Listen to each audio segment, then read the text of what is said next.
Welcome back to the channel, guys, and today is a bit of a sad day really. It's the day that the Sandhurst goes to its new owners.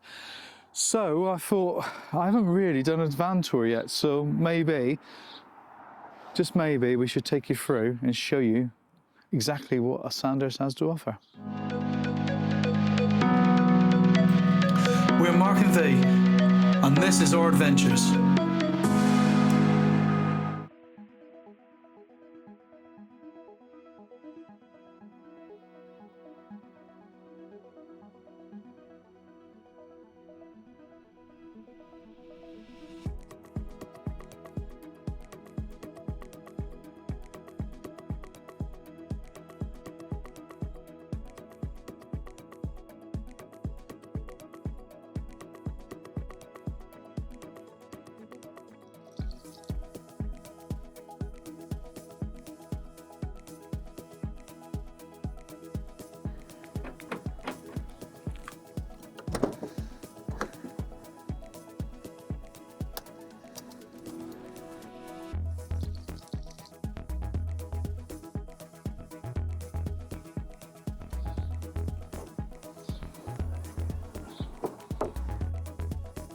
So let's start under the bonnet, and VW Sandhurst is a T5 with a 2.5 172 brake horsepower engine. This is found on the standard production T5 as well, and the engine is a cam chain driven engine, not a cam belt driven engine. If looked after, I've seen reports of 180,000 plus miles on these engines, although they are very particular on their oil. As a little addition, I did add a travelling light hydraulic arm, which just makes the bonnet opening experience just that little bit nicer. While I've had the van, I've modified very slightly the front end, and you can see that it's now got Transport HQ headlights, the V2 model. We've gone for Sportline style splitter at the bottom, and we've also had all the bottom of the van colour coded. Replaced the standard bore bit alloys for VW Davenport alloys, and had them powder coated in Ferrari anthracite. Apart from that, from outside, the van is completely standard.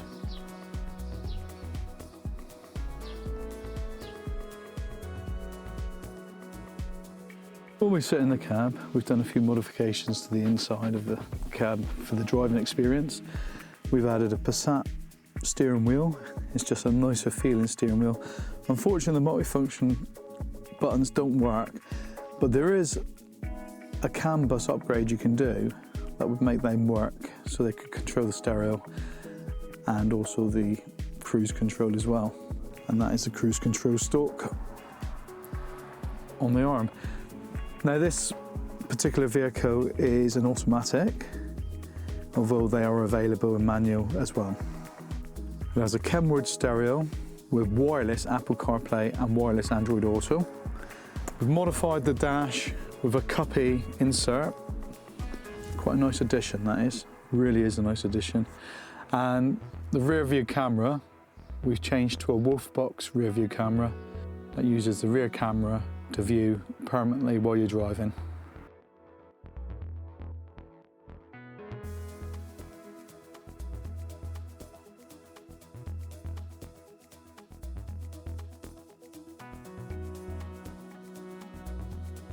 As we come into the back of the van and look around, you can see there is ample storage,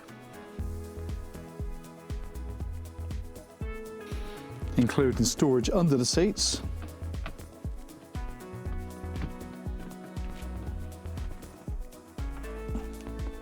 on both sides.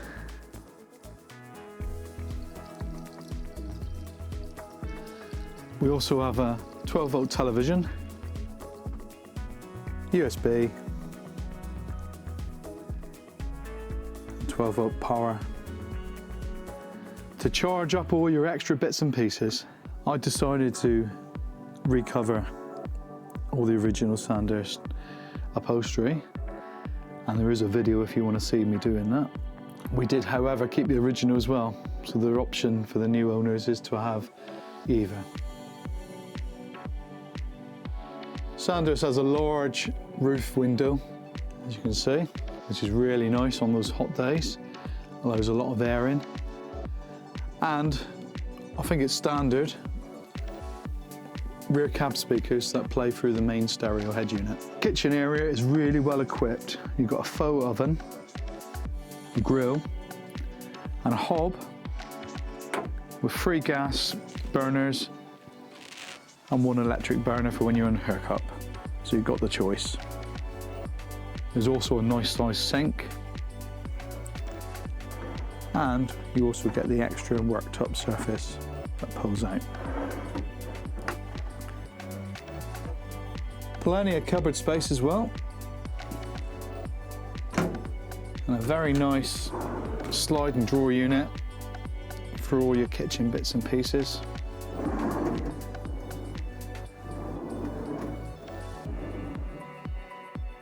The habitation door is really nice as well, with a nice window in it. Make it nice and easy to step into the vehicle. And as we come down through, we have a microwave. I think that was an additional extra. It was in the van when we bought it. You have a cocktail bar, nice timbre door to cover it up.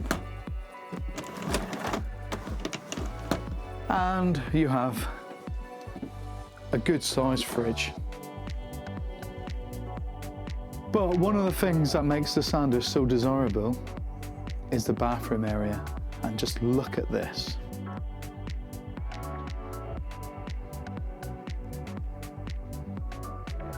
This is the bathroom area. Now, if it's not big enough for you, I really don't know what you need. Pedestal basin there. Large wardrobe. Storing your table. Hangers. And plenty of room for your shoes and all your clothes. More storage up above the toilet. But just look at the size of that shower. That is a faux size shower. Then you have more storage with your water heater down the bottom. I think you'll agree, all in all, compared to the Carman, this is a really, really good value vehicle. Very desirable. There aren't very many in the country. I don't think there was ever very many made actually, because they were very expensive at the time. Now the last thing, you have 2 settee seats. These can pull together as a big bed, big double bed, or you can pull them out very slightly, turn the front seats, use these cushions, and then you can have 2 single beds, so it makes it easier when you're just stopping quickly overnight. Looking around the outside, we have a gas locker with an external electric point. That's got a plug on the inside, so you can have external power.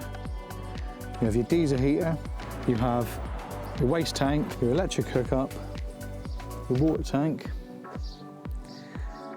television aerial takeoff, although there is a television aerial up there. As we come round, this particular one has a bike rack with a box on the back, which is easily removable. And as we come round the side,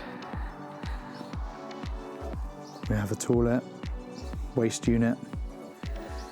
That's where you fill up the toilet. I would say that's the only downside, that you have to fill up separate water for the toilet. It's not a biggie. And as we come down the side, you have external access to the under seat storage. Electric step, tracks when you drive, turn the engine on. Now that was a really quick tour around Sandhurst, but I thought it was important to show you around it because we never actually got around to doing it. So like I say, it'll be off to its new owners today. We're taking it down in well, probably about 2 hours time.